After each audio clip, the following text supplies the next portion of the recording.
Сәлеметсіздер ме? Онлайн сабағымызға қош келдіңіздер. Даму интеллектуалдық қабілеті төмен балаларға арналған нөмірі 7-ші арнайы түзету мектеп-интернаты. Мұғалім дефектолог Баймырзаева Венера Есболатқызы. Оқу және тіл дамыту пәні.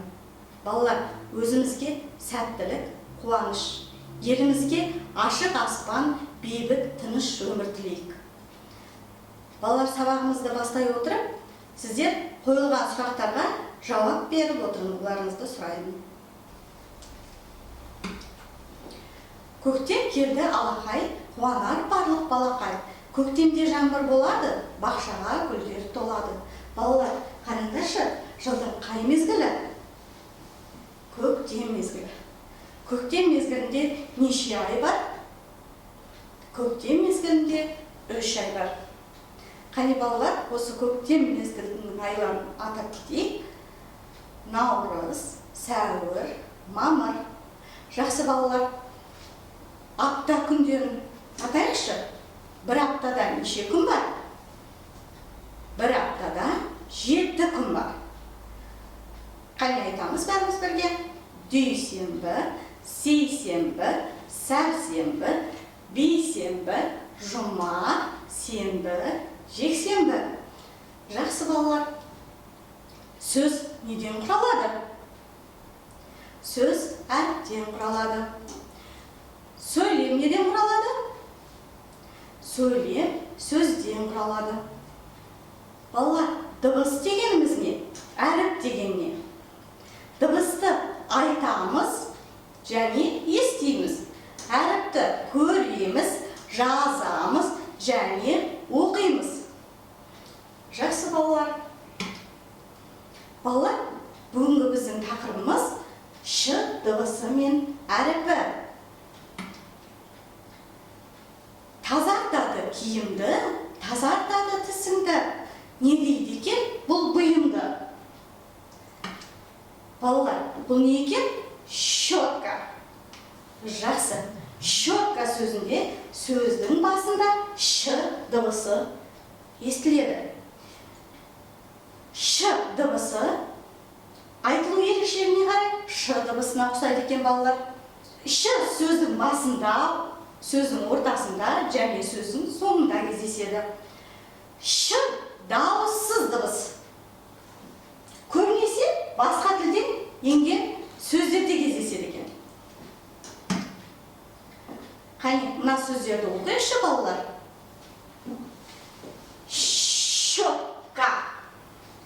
Щетка сөзінде ш дыбысы сөздің басында кездесіп тұр.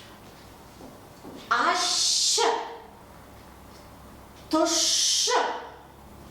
Яғни бұл сөздерде ш дыбысы сөздің ортасында кездесіп тұр. Борщ. Бұл сөзде сөздің соңында кездесіп тұр. Ш әрпін бәріміз айтып көрейікші балалар. Ш әрпі дауыссыз дыбыс. Ерніміз сәл дөңгелене қарай алға жылжиды. Тіліміздің ұшы күрек тәріздес сәл көтеріледі. Дыбыс еркін шықпайды. Дауыссыз дыбыстарға жатады екен. Қане бәріміз айтайық? Ш. Ш. Балалар, қазір бізде сөздік жұмыс. Аш, тұш. Балалар, бұл сөздің мағынасын біз қалай түсінеді екенбіз? Аш, тұш. Бұл сөздер, яғни дәмді білдіретін сөздер екен. Ашшыға жуан, бұрыш және лимон жатады. Дәмі қандай балалар лимонның? Ашшы екен. Ал тұшшыға біздің күнделікті өзіміздің ішіп жүрген таза суымыздың дәмі тұшшыға жатады екен. Ш әрпі жазылу жағынан ш әрпіге ұқсайды екен. Ш әрпі, яғни 3 ілмек және 1 ілдектен тұрады екен. Қараңдаршы балалар, қандай әріпке ұқсап тұр? ш әрпіне ұқсап тұр балалар. Тіл жаттықтыруға байланысты мына тақпағымызды оқып жіберейік. Щетка, щетка, щеткалар. Неше түрлі щетка бар. Бірі тісті жуады, бірі шамды қуады. Бірі таза киім тазалап, бірі шашты тарайды. Балалар, щеткалардың бәрі бірдей бола ма екен? Ұқыпты, таза жүруіміз үшін осы щеткаларды қолдана білуіміз қажет. Деніміз сау болу үшін тазалық сақтайық. Тазалық денсаулық айнасы. Балалар, ш дыбысы кездесетін сөздермен таныстырайық. Қане мына суреттерге қарайықшы. Не көріп тұрмыз? Плащ, щетка. Қазір біз дыбыстық талдау. Дыбыстық талдау жасаймыз. Не көріп тұрмыз балалар? Щетка көріп тұрмыз. Қане бәріміз бірге оқиық. Щетка. Сөзде неше буын бар? Бірінші буын. Щетка.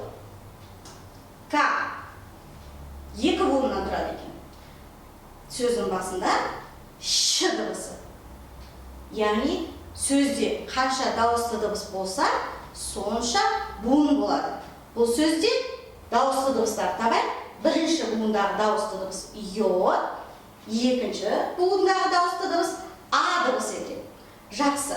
Щетка сөзінде сонымен екі буын, 5 әріп бар екен. Жақсы балалар. Балалар, мына суреттерге назар аударайық. Не көріп тұрмыз? Плащ, щетка, борщ. Біз ш дыбысы бар сөздерді ойлап айттық.